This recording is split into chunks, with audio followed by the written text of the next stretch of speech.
tudo assim, né? Antes de pensar em entrar de fato no universo da pós-graduação, eu já trabalhava na engenharia florestal em um grupo de pesquisa que até na época, agora falando, né, dessa questão do ensino remoto, eu só consegui participar desse grupo porque na época todas as atividades estavam remotas, então parte dos encargos de atividades dos grupos, eles passaram a ser desempenhados só de forma virtual e à distância. E daí, como na época eu trabalhava, foi bem tranquilo de acabar me inserindo num grupo de extensão, que é o Reino Encantado das Plantas, aprendendo botânica no Jardim Botânico.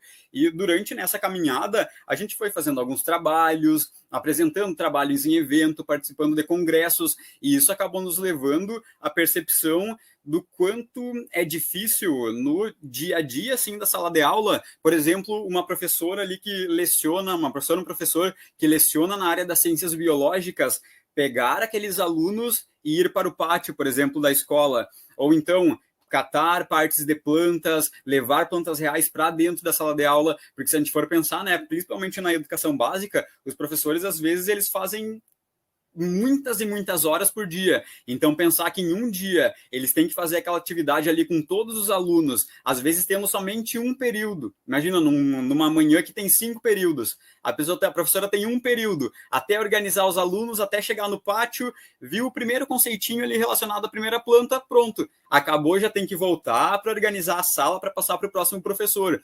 Então, isso acabou me levando a refletir sobre como eu poderia explorar as questões relacionadas à botânica de uma maneira que fosse divertida também, porque hoje em dia até tem 2 autores, Wanderst e Schussler, que eles falam sobre o conceito da cegueira botânica, que seria então a incapacidade da sociedade em geral em perceber a dependência que a gente tem das plantas. E esse conceito ele foi cunhado em 1999, foi criado em 1999 e até hoje em dia, se a gente for procurar na literatura científica especializada, a gente percebe que esse conceito ainda está sendo citado.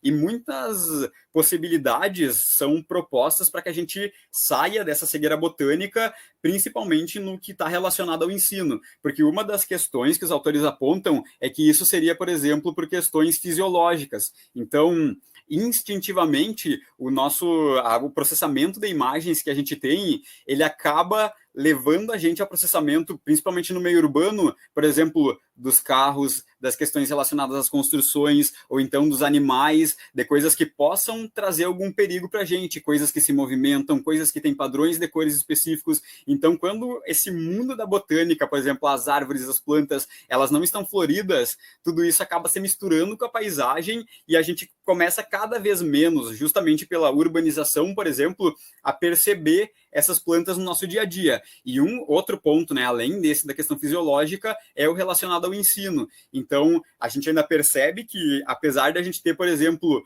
a pesquisa de campo, nem a pesquisa de campo, a aula de campo, como uma alternativa para sair dessa questão da cegueira botânica, para buscar uma saída da cegueira botânica, isso ainda não é aplicado. E se a gente for ver, não é, né, culpa dos mediadores desse conhecimento.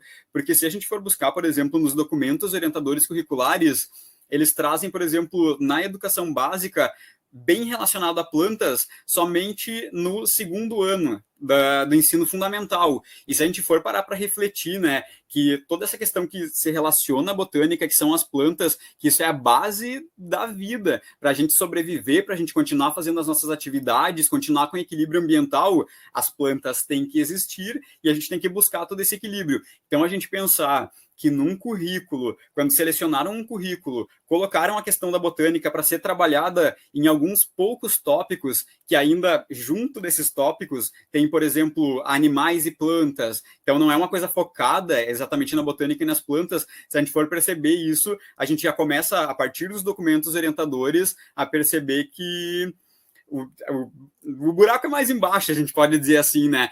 E daí, quando a gente percebe esse outro viés de que os mediadores eles têm pouco tempo para trabalhar durante a semana, muitos alunos, muitas avaliações, daí isso acaba levando a gente a perceber que essas propostas que são, por exemplo, como a aula de campo, a proposta que seria para superar isso não está rolando no contexto, no cenário que a gente tem hoje em dia, daí isso acabou me levando a pensar sobre isso. Como que eu posso oferecer um recurso para esses docentes que eles possam entrar dentro da sala de aula e utilizar?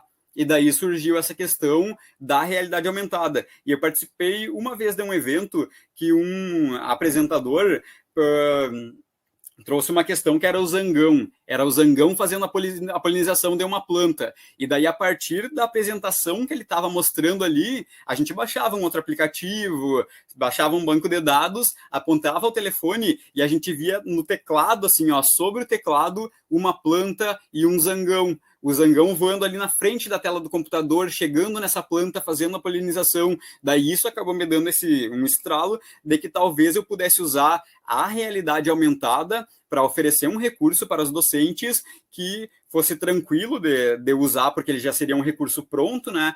Que ensinasse as questões relacionadas à botânica na busca da superação dessas metodologias mais tradicionais de ensino, que se a gente for ver hoje em dia, o ensino da botânica, até quando a gente pergunta assim, como que foi a botânica no ensino médio, a gente logo percebe que a maioria das pessoas não foi a campo. Então, a maioria das pessoas aprendeu a partir do quadro negro, a maioria das pessoas aprendeu a partir do livro didático, e se tu for pensar que em todo o universo que envolve, né, a botânica, tu aprender através de uma folha de papel, tu aprender através de nomes e conceitos no quadro, isso fica muito restrito. Então, a partir disso, eu acabei pensando nessa possibilidade de trazer um recurso em forma de e-book que trouxesse, né, ali textos, imagens em forma como se fosse um livro didático, mas que além disso ele apresentasse informações relacionadas à botânica em realidade aumentada, porque daí, além de contextualizar, né, com a magia que envolve o mundo da botânica, estaria contextualizando